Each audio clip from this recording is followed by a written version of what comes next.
Na tuko na Bala MC, ni miongoni mwa wasanii wa Singeli wenzake ambao wamepata nafasi ya kuja kushiriki, kuja kutoa faraja na kutoa pole kwa msanii mwenzake Meja Kunta. Bala, kwanza na sisi tukupe pole. Shukrani sana. Poleni na nyinyi pia ndugu zangu. Labda pengine kwa kumbukumbu nzuri, taarifa zile kufikiaje za kutoweka kwa mama yake na Meja Kunta?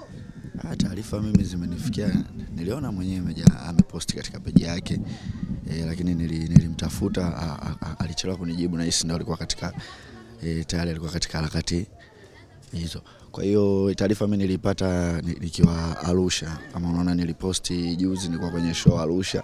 Kwa hiyo nipo njiani nilivyoona posters yake, nimefika hapa jana usiku. Kwa hiyo nilivyofika tu nikaja huku Mbagala. Mimi hukuaga nakuja sana Temeke kwa sababu mimi mwenyewe ni nyumbani huku. Unajua, kwa hiyo nilivyokuja huku nikalalia huku jana asubuhi mapema nimeweza kufika hapa kwa ajili ya. Na ulikuwa unamfahamiana na marehemu mama yake, yani labda kwa sababu ya kazi ya muziki unafahamiana na Meja? Mama labda mlikuwa mnafahamiana, alishakuona, ushakuonana naye, ushakumtembeleaga ukamkuta Meja kwao? Hapana, kwa kweli ndo mara yangu ya kwanza leo nabahatika kumuona. Lakini kwa bahati mbaya ndo kama hivyo. Lakini ni mara yangu ya kwanza, sikuwahi kuwa na ukaribu hivyo mpaka nyumbani kwao. Mimi nina ukaribu tu na Meja Kunta basi.